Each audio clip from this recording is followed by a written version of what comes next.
ஒரு உண்மையான அரசன் இப்படிதான் இருப்பான்னு உனக்கு நான் எப்படி புரிய வைக்கணும்? ஸ்கார், ஒரு அரசனுடைய உண்மையான வலிமையை அவனுடைய அன்புதான்.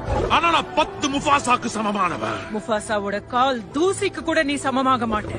1000 படைகளும் முரசுதான் முழங்கியே வரட்டுமே. ஒருவனாய் வெல்லடா உனக்கு ஆயுதம் உலகிலே.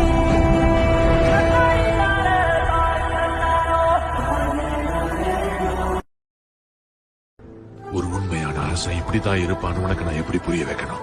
ஸ்கார், ஒரு அரசனுடைய உண்மையான வலிமையை அவனுடைய அன்புதான். ஆனா நான் 10 முஃபாசாக்கு சமமானவன். முஃபாசாவோட கால் தூசிக்கு கூட நீ சமமாக மாட்ட.